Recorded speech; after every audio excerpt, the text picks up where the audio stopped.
Margaret Sullivan wiped down the same steel counter for the third time that morning, her weathered hands moving in practice circles. At 52, she had been working in the military mess hall at Fort Henderson for nearly 15 years, and the routine had become as natural as breathing. The soldiers filed through her line every day, grabbing their trays and barely acknowledging her presence behind the serving station. "Thanks, lunch lady," they would say with varying degrees of politeness, some genuinely grateful, others dismissive. Margaret had heard every variation of the nickname over the years. Some said it with respect, recognizing her as a fixture of their daily lives.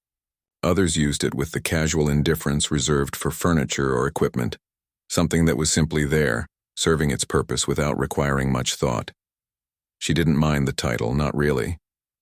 Margaret understood that to most of these young men and women, she was part of the background of military life. They were focused on their training, their missions, their futures. A middle-aged woman serving mashed potatoes and green beans wasn't exactly memorable. But what they didn't know, what none of them suspected, was that Margaret Sullivan had a past that would have surprised them all. 23 years ago, she had been Sergeant Margaret O'Brien of the military police, specializing in crowd control and security operations. She had served 2 tours overseas, earned commendations for her service, and had been considered one of the most capable MPs in her unit. But when her husband died in a training accident and she found herself raising 2 young children alone, Margaret made the difficult decision to leave active duty and find work that would keep her close to home. The mess hall job had been perfect: steady hours, decent pay, and the familiar comfort of being around military personnel without the demands and dangers of active service. Her children were now grown and successful, her daughter a teacher and her son an engineer, both proud of their mother's sacrifice and service. Margaret had built a quiet, satisfying life in this role, finding purpose in feeding the soldiers who reminded her of her younger self. On this particular Tuesday morning, the autumn air carried the crisp promise of winter, and the mess hall buzzed with its usual energy. The breakfast crowd had thinned out, leaving Margaret and her small team to prepare for the lunch rush. She worked alongside Carmen, a cheerful young woman who had been hired 6 months ago, and Frank, a veteran who had taken the job after retiring from his own military career. Margaret was arranging fresh vegetables in the salad bar when she noticed something unusual. A man in civilian clothes had entered through the side door, not the main entrance that visitors typically used. He wore a dark jacket and jeans, and while his appearance wasn't immediately threatening, something about his behavior set off alarm bells in Margaret's mind. Years of military training and natural instinct had taught her to notice when something didn't fit the normal pattern. The man moved with purpose, but tried to appear casual, his eyes scanning the room in a way that seemed more calculated than curious. Most civilians who entered the mess hall were contractors, delivery personnel, or family members visiting soldiers. They usually looked slightly overwhelmed or uncertain about where to go. This man moved like he knew exactly where he was and what he was looking for. Margaret continued her work but kept the stranger in her peripheral vision. He approached the main serving line where Carmen was refilling the soup containers. Margaret watched as he engaged Carmen in conversation, his body language friendly but his positioning strategic. He had placed himself where he could see both entrances to the mess hall. "Excuse me," she heard him say to Carmen. "I'm looking for Colonel Harrison. Is he usually here for lunch?" The question sent another chill through Margaret's awareness. Colonel Harrison was the base commander, and while his schedule wasn't classified, it was unusual for a civilian to be asking about his whereabouts so casually. Carmen, young and trusting, began to answer helpfully. "Oh, the colonel usually comes in around noon with his staff," she said brightly. "They have that big table over by the windows." "Are you here for a meeting with him?" Margaret saw the man's eyes light up with satisfaction at this information, and every instinct she had developed over years of military service screamed that something was wrong. She moved closer, pretending to check the condiment stations while straining to hear more of the conversation. "Something like that," the man replied vaguely. "I'll just wait around if that's okay. Mind if I grab a coffee?" Carmen gestured toward the beverage station, and the man thanked her before moving away. Margaret noticed that he didn't actually pour any coffee. Instead, he positioned himself at a table that provided a clear view of the entire mess hall, particularly the area where Carmen had indicated the colonel usually sat. Margaret's heart rate increased as pieces of a troubling puzzle began to form in her mind. The man's questions, his positioning, his focus on the colonel's routine, none of it felt innocent. She had seen enough during her military service to recognize when someone was conducting surveillance or planning something dangerous. Moving as naturally as possible, Margaret made her way to the kitchen area where she could observe the stranger without being obvious about it. She watched as he checked his phone repeatedly and glanced toward the windows Carmen had mentioned. His behavior was that of someone waiting for a specific moment, a particular opportunity. The morning crowd continued to thin out, leaving fewer witnesses in the mess hall. Margaret realized that if this man had hostile intentions, he had chosen his timing well. The period between breakfast and lunch was when the facility was least populated, when security might be more relaxed, and when any violence would have maximum impact with minimum interference. Margaret's military training kicked into high gear as she began to assess the situation strategically. She noted the locations of exits, the positions of other staff members, and the potential weapons available in the kitchen area. Most importantly, she began to formulate a plan for what she would do if her worst suspicions proved correct. The stranger continued his vigil, checking his watch and phone with increasing frequency. Margaret knew that whatever he was planning, it was likely to happen soon. The lunch crowd would begin arriving within the hour, bringing with it Colonel Harrison and his staff. She had to make a decision about how to respond to a threat that she couldn't yet prove existed, but every fiber of her being told her was real. Margaret retreated further into the kitchen, her mind racing through possibilities and protocols. She couldn't simply call security based on a feeling, no matter how strong her instincts were. She needed evidence, or at minimum, a clearer understanding of what the stranger intended. But she also couldn't ignore the growing certainty that something dangerous was about to unfold. She pulled out her phone and discreetly photographed the man from behind a stack of serving trays. Then she sent a quick text to her supervisor, claiming she felt unwell and might need to leave early. It wasn't true, but if things went badly, she wanted there to be some record of unusual circumstances. Margaret had learned long ago that documentation could be crucial in crisis situations. The stranger's phone buzzed, and she watched him answer it quickly. Although she couldn't hear his words, his body language became more animated, more focused. Whatever conversation he was having, it seemed to be confirming plans or providing updates. When he hung up, he looked around the mess hall with renewed intensity, as if memorizing details. Margaret made a decision. Moving with the casual efficiency she had perfected over years of military service, she began to implement an old tactical principle. When facing an unknown threat, gather intelligence while preparing for action. She started by positioning herself where she could maintain visual contact with the stranger, while having quick access to communication and potential weapons. She approached Frank, who was restocking napkin dispensers near the main dining area. Frank had served 25 years in the Army before retiring, and Margaret trusted his judgment and experience. "Frank," she said quietly, "see that guy in the dark jacket by table 7? Something feels off about him." He was asking Carmen about Colonel Harrison's schedule. Frank's expression immediately became alert. Years of military service had taught him to trust the instincts of fellow veterans, especially when it came to security concerns. He glanced casually toward the stranger, taking in details with the practiced eye of someone who had spent decades identifying potential threats. "You're right," Frank said after a moment. "He's watching the room like he's on surveillance. And look at his jacket. It's loose, like he's carrying something underneath it." Margaret felt a chill of confirmation. Frank's observation aligned with her own growing suspicions. The man's jacket did seem to hang in a way that suggested concealed objects, possibly weapons. "I'm going to call the MP station," Frank whispered. "This needs to be reported." "Wait," Margaret said, grabbing his arm gently. "If we're wrong, we could cause a major incident over nothing. But if we're right and he sees us making calls, he might accelerate whatever he's planning." Frank nodded grimly.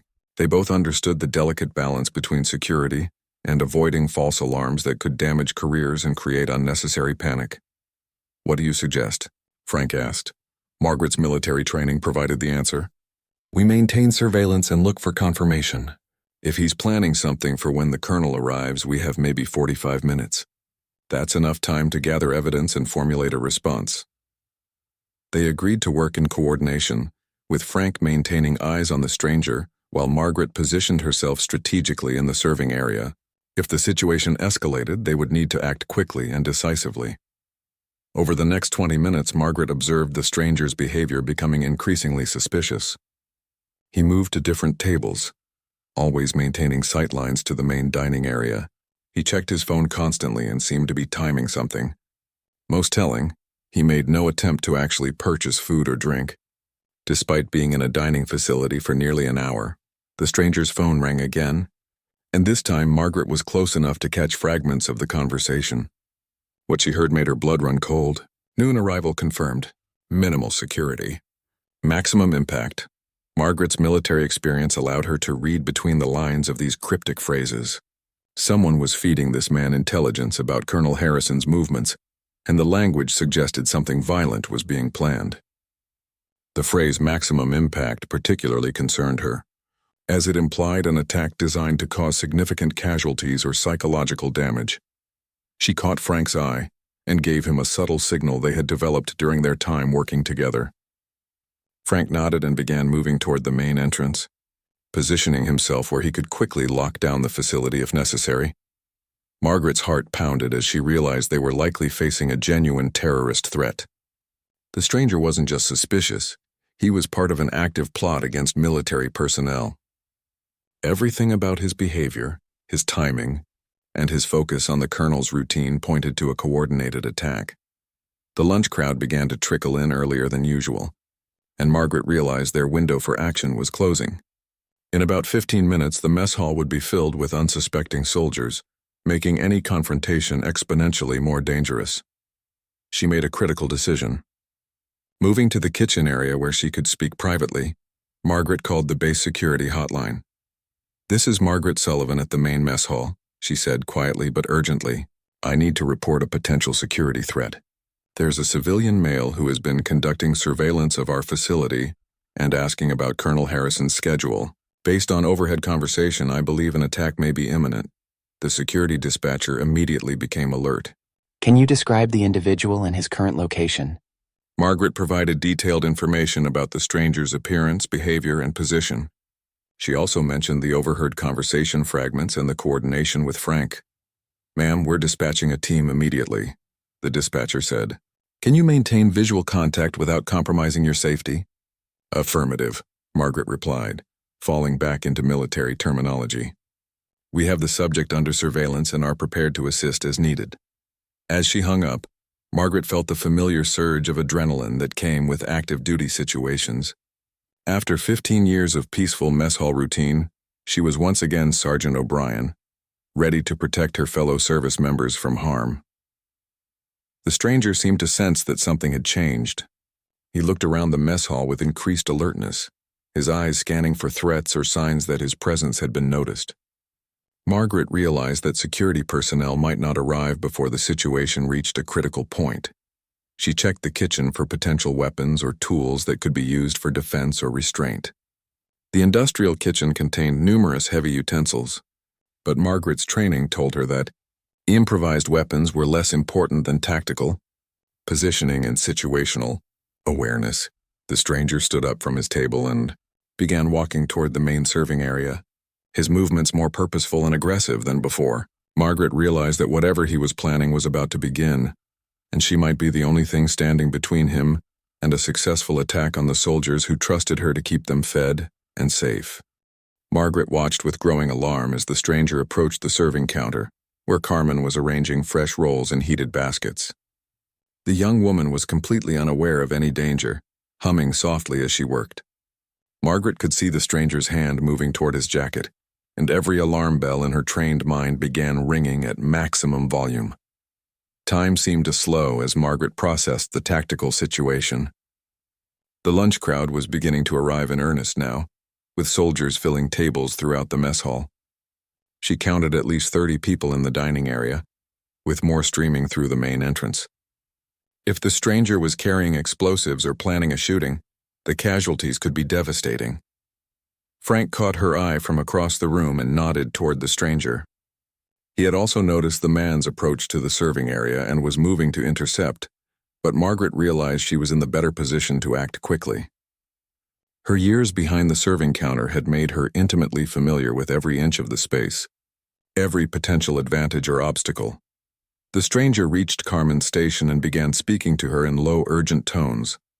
Margaret couldn't hear the words, but she could see Carmen's expression change from friendly helpfulness to confusion, and then fear. Whatever the man was saying, it was clearly threatening.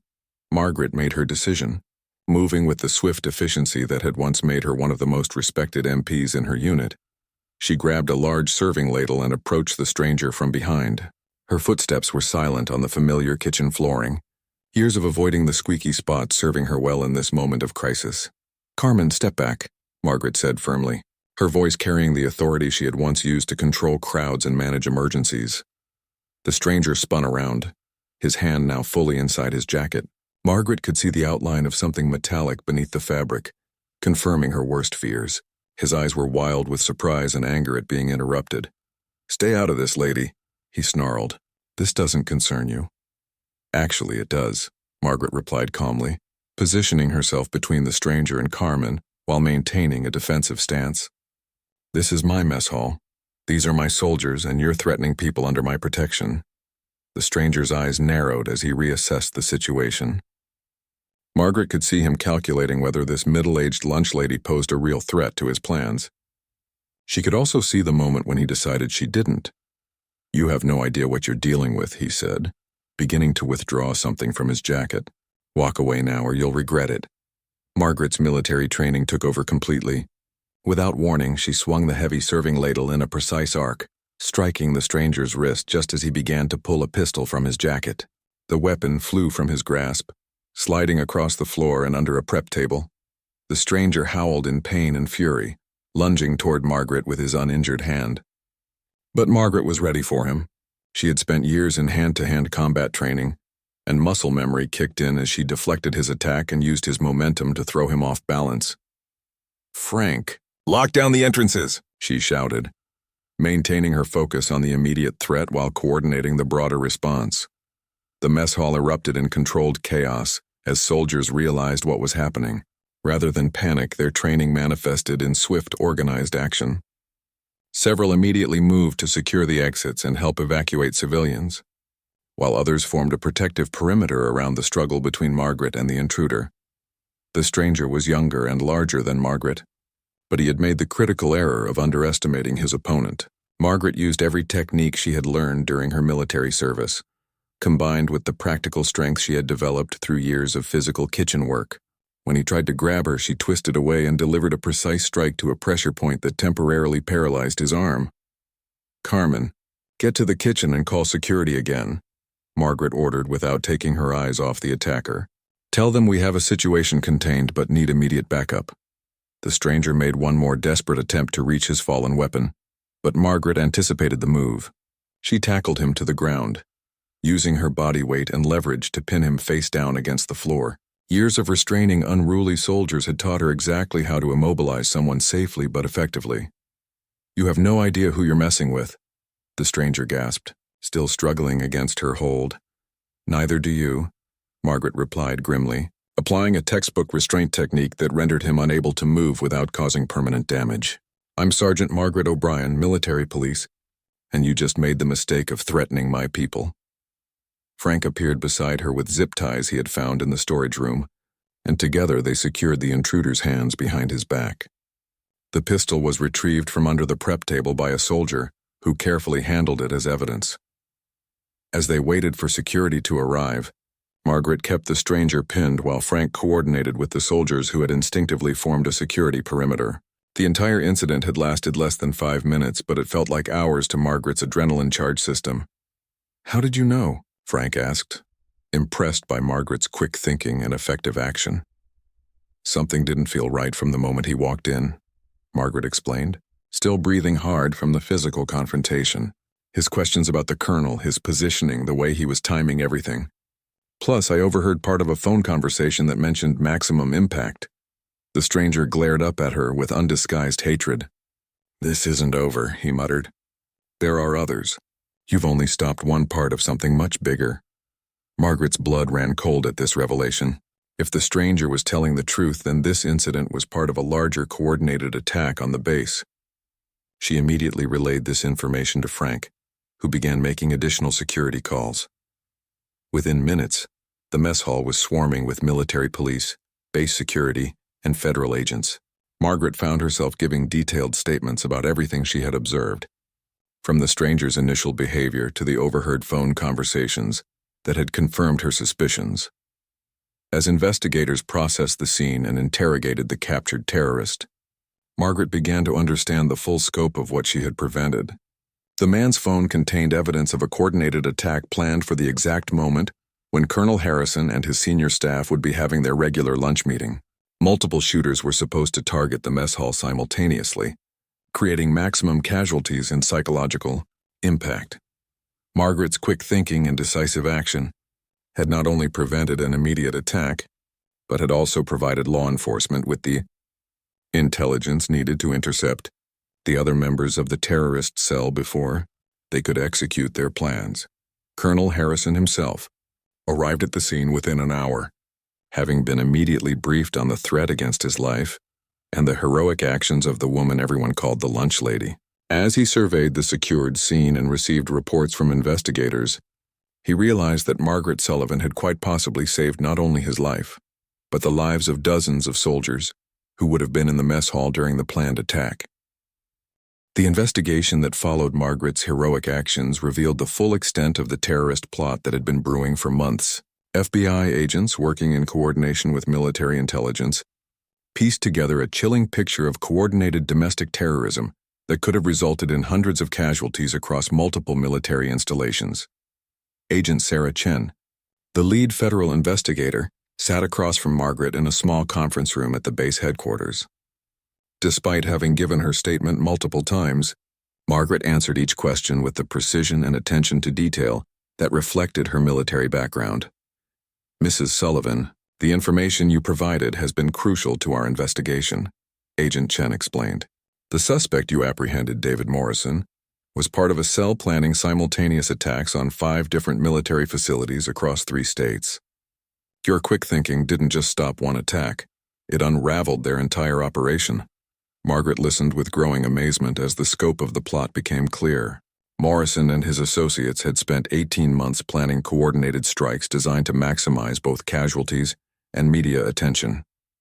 They had infiltrated contractor networks, bribed kitchen staff at other bases, and even recruited sympathizers within military support services. The timing was crucial, Agent Chen continued. They had planned these attacks to coincide with a major military ceremony at Fort Carson, ensuring maximum media coverage and psychological impact. Your intervention gave us the intelligence we needed to roll up the entire network. The captured terrorist's phone contained detailed plans, contact information for other cell members, and a timeline that showed just how close they had come to executing their deadly scheme.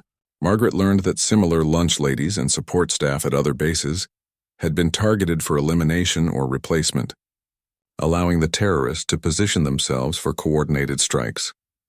Colonel Harrison joined the debriefing, his expression serious but grateful. Margaret had only met him briefly in passing during his regular visits to the mess hall, but now she found herself face to face with the man whose life she had quite literally saved. "Sergeant Sullivan," he said, using her former military rank, "I understand that you've been working in our mess hall for 15 years without anyone knowing about your previous service record." Margaret nodded, feeling slightly uncomfortable with the attention. "I didn't see any reason to make a big deal about it, sir. I was just doing my job then and now." "Well, your job just saved not only my life but potentially hundreds of others," Colonel Harrison replied. "The intelligence agencies estimate that if this coordinated attack had succeeded, it would have been one of the deadliest domestic terror incidents in recent history." As news of Margaret's actions began to spread through the base, the reaction was swift and unanimous. Soldiers who had known her only as the friendly woman who served their meals began to understand that they had been interacting with a genuine hero every day without realizing it.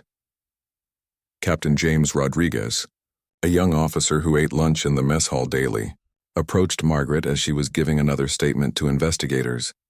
"Ma'am, I just wanted to say thank you," he said, his voice thick with emotion. "I was supposed to be in that lunch meeting with the colonel today.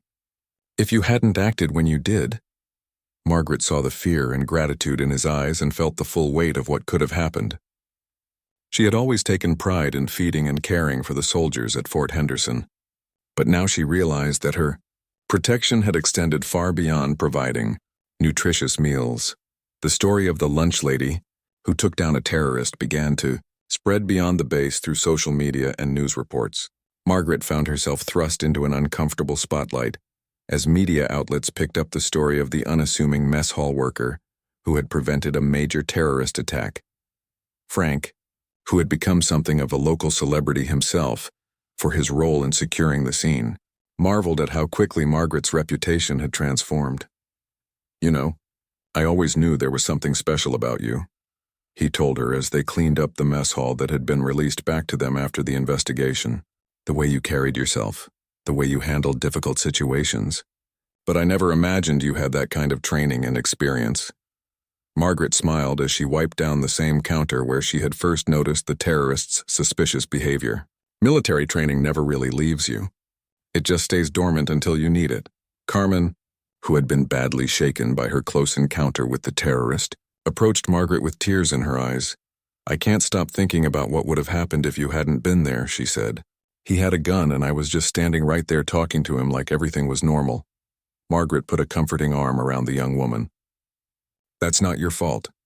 You couldn't have known. The important thing is that everyone is safe now." As the week progressed, Margaret found herself overwhelmed by the attention and gratitude from soldiers throughout the base. Her simple routine of preparing and serving meals had been transformed into something approaching a receiving line, with soldiers stopping to thank her personally for her service and protection. The investigation continued to yield results as other members of the terrorist cell were arrested across the country. Morrison, faced with overwhelming evidence and the prospect of multiple life sentences, began cooperating with authorities and providing information about other potential threats. Margaret learned that the terrorists had specifically chosen military mess halls for their attacks because they represented gathering places where soldiers felt safe and relaxed.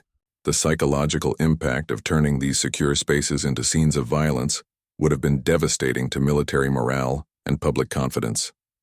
"They picked the wrong mess hall," Agent Chen told Margaret during a follow-up interview. And more importantly, they had no idea they were dealing with someone who had dedicated her life to protecting soldiers, both in uniform and out. The base commander announced that Margaret would be receiving a civilian commendation for her heroic actions, and there was talk of recognition at the federal level, but Margaret found herself more focused on returning to normal operations and ensuring that the soldiers of Fort Henderson continued to receive the care and attention they deserved. However, normal was proving to be a relative concept. Margaret's actions had fundamentally changed how the base viewed security and how soldiers perceived the support staff who worked among them daily. The revelation that their lunch lady was a trained military professional who had risked her life to protect them had created a new atmosphere of mutual respect and appreciation. Colonel Harrison instituted new security protocols based on Margaret's recommendations, recognizing that support staff often had the best opportunities to observe suspicious behavior and unusual activities. Margaret found herself consulted on these security measures, her expertise valued in ways that her years of quiet service had never achieved. As life at Fort Henderson began to settle into a new routine, Margaret reflected on how quickly everything had changed. In the span of a single morning, she had gone from being an invisible part of the background to being recognized as a genuine protector and hero. 3 months after the incident, Margaret found herself standing at a podium in the Pentagon, surrounded by military officials, federal agents, and media representatives. The woman who had spent 15 years contentedly serving meals from behind a counter was now receiving the Department of Defense's highest civilian honor for her actions in preventing the terrorist attack. The Secretary of Defense Robert Matthews presented the award personally, his remarks highlighting not just Margaret's heroic actions on that critical day, but also her years of dedicated service to military personnel. The ceremony was broadcast live, transforming Margaret into a national symbol of vigilance and courage. "Margaret Sullivan represents the very best of American values," Secretary Matthews said as he pinned the medal to her lapel.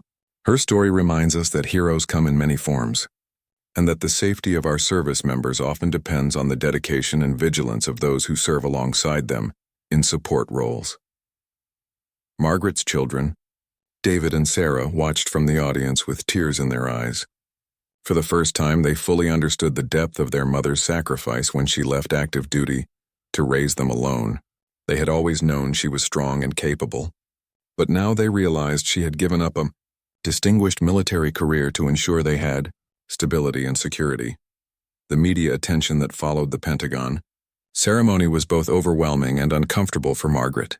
News programs wanted interviews, book publishers offered contracts, and Hollywood agents called about movie rights.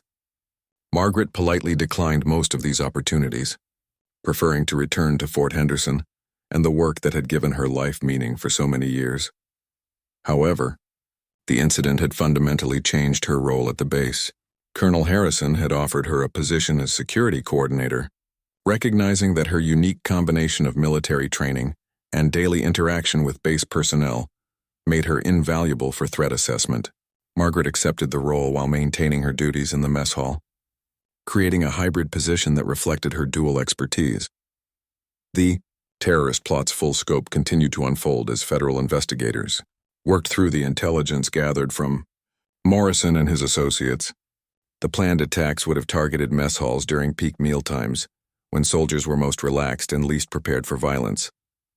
The psychological warfare aspect was particularly insidious, turning places of nourishment and camaraderie into scenes of terror.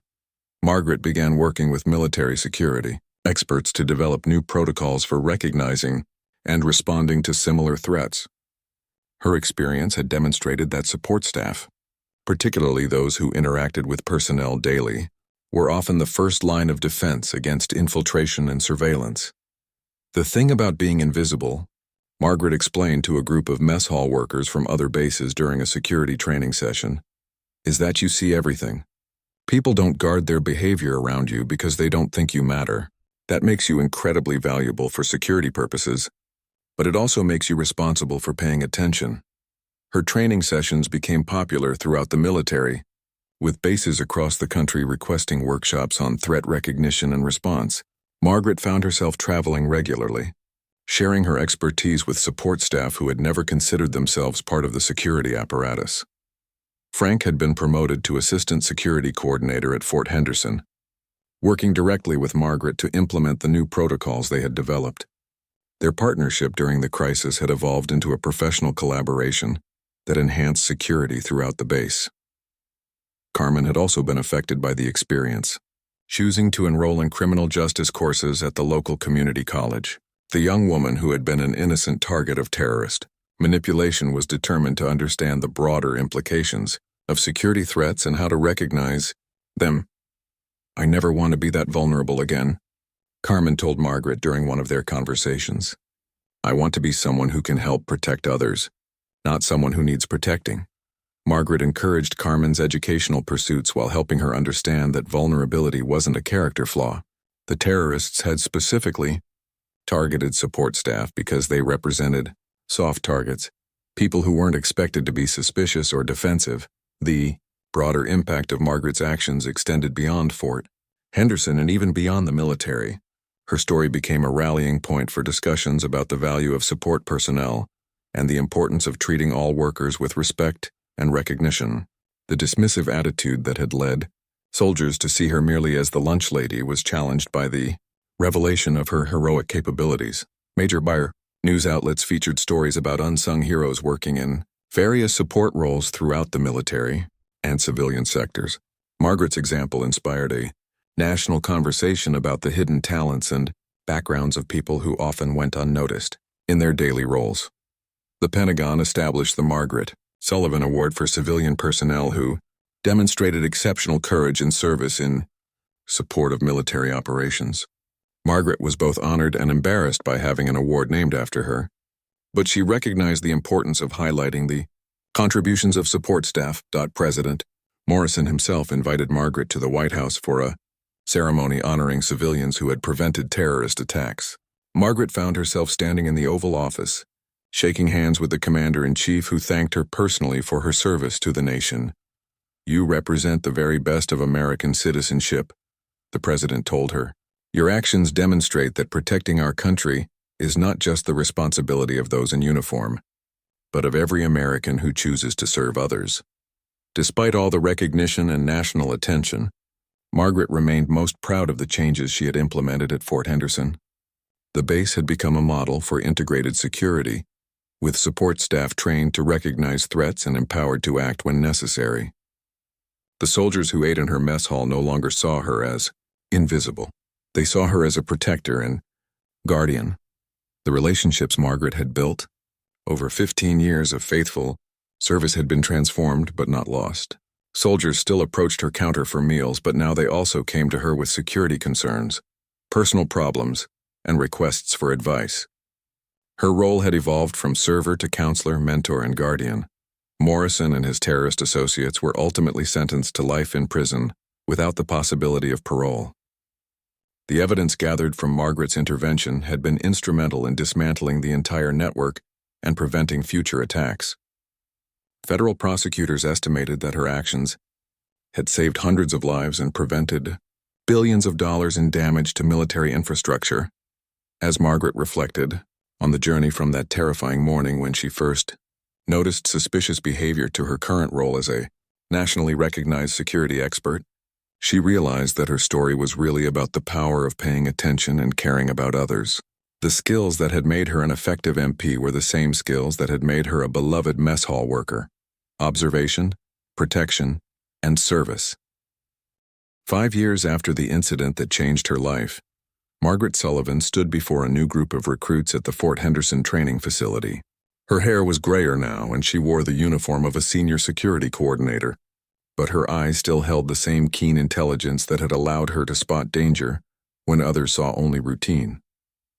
When people asked me how I knew something was wrong that day, Margaret told the assembled group of young soldiers and civilian personnel, "I tell them it wasn't about special powers or extraordinary intuition. It was about caring enough to pay attention." The training program Margaret had developed had become the gold standard for military installations across the country. Her approach emphasized that security was everyone's responsibility, not just the duty of designated security personnel. Support staff, maintenance workers, kitchen employees, and administrative personnel all had roles to play in maintaining the safety of military installations. Fort Henderson had not experienced a single security breach since the implementation of Margaret's protocols. The base had become a model for other installations, with delegations visiting regularly to study their integrated approach to security and community vigilance. Margaret's personal life had also been transformed by the events of that day. Her children, now both successful professionals with families of their own, had gained a new appreciation for their mother's strength and sacrifice. David had named his newborn daughter Margaret in honor of his mother's heroism, while Sarah had established a scholarship fund for military families at the local university. The mess hall at Fort Henderson still bore Margaret's influence. Though she no longer worked the serving line daily, a plaque near the main entrance read, "In honor of Margaret Sullivan, who protected those she served." New employees learned her story as part of their orientation, understanding that they were continuing a tradition of service that went far beyond simply providing meals. Carmen had graduated with her criminal justice degree and now worked as a federal agent, specializing in domestic terrorism prevention. She credited Margaret with inspiring her career change and often spoke at conferences about the importance of vigilance in everyday settings. The young woman who had once been an innocent target had become a protector in her own right. Frank had retired from his security coordinator position, but remained at Fort Henderson as a volunteer trainer, working alongside Margaret to share their expertise with new generations of military personnel and support staff. Their partnership had evolved into a lasting friendship built on mutual respect and shared experience. The broader impact of Margaret's story continued to resonate throughout American society. Schools incorporated her example into curricula about citizenship and civic responsibility. Her story became a case study in criminal justice programs, demonstrating how ordinary citizens could play crucial roles in national security. Margaret had written a book about her experience, though she had initially resisted the idea. Serving and Protecting: Lessons from the Mess Hall became a bestseller, with proceeds donated to organizations supporting military families and veterans. The book emphasized themes of service, attention to detail, and the importance of every person's contribution to collective security. The terrorist cell that Margaret had helped dismantle had been thoroughly investigated, leading to the discovery and prevention of several other planned attacks. Intelligence agencies credited her intervention with saving not only immediate lives, but also providing crucial intelligence that prevented future violence. The ripple effects of her actions had protected countless Americans who would never know how close they had come to danger. Margaret often reflected on the strange turns her life had taken. She had begun her adult life as a soldier, dedicated to protecting others through military service. After leaving active duty to raise her children, she had found a different way to serve through her work in the mess hall. When crisis struck, both aspects of her identity had merged into something powerful and effective. The soldiers at Fort Henderson no longer called her the lunch lady in the casual, dismissive way they once had. Now the term carried respect and recognition. New arrivals quickly learned that Margaret Sullivan was a living legend, someone who had risked her life to protect theirs. The mess hall had become a place of pride rather than just necessity. On quiet mornings, Margaret still visited the mess hall where it all began. She would stand in the same spot where she had first noticed the terrorists' suspicious behavior, remembering the fear and determination she had felt that day. The kitchen staff would sometimes find her there, lost in thought, and they understood the significance of that space in her personal history. Colonel Harrison, now a general at the Pentagon, often spoke about Margaret's example when discussing the importance of support personnel in military operations. Her story had influenced policy at the highest levels, leading to enhanced training and recognition programs for civilian employees throughout the defense establishment. The awards and recognition Margaret had received filled a display case in her modest home, but she was most proud of the letters she received from soldiers and their families. Parents wrote to thank her for protecting their children. Spouses expressed gratitude for her vigilance. Veterans shared stories of how her example had inspired them to pay closer attention to their surroundings and to value the support personnel in their own lives. Margaret's grandchildren, particularly young Margaret David's daughter, loved hearing stories about their grandmother's heroic actions, but Margaret always emphasized to them that the real heroism was in the years of faithful service that had prepared her for that crucial moment. The daily dedication to caring for others had been just as important as the dramatic confrontation with the terrorist. As Margaret approached her retirement years, she had begun planning for a new phase of service. She wanted to establish a training institute that would teach threat recognition and response to civilian employees across various industries. Her vision extended beyond military installations to include schools, hospitals, corporate facilities, and other places where vigilant support staff could serve as the first line of defense against violence. The transformation from invisible lunch lady to national hero had taught Margaret that every person's contribution mattered, that attention and caring could have profound impacts, and that true service meant being ready to protect others whenever the need arose. Her story had become a testament to the power of ordinary people to accomplish extraordinary things when they chose to care deeply about the welfare of others. Standing before each new group of trainees, Margaret would conclude her presentations with the same message that had guided her throughout her life. Your job is never just your job. Whether you're serving food, maintaining equipment, or filing paperwork, you're serving people. And people deserve protection, respect, and the very best you have to offer. Stay alert, stay caring, and be ready to act when others need you most. The mess hall at Fort Henderson continued to serve thousands of meals each week, but it also served as a reminder that heroes could emerge from the most unexpected places, and that the safety of a community often depended on the vigilance and courage of those who seemed invisible, but were actually watching over everyone else.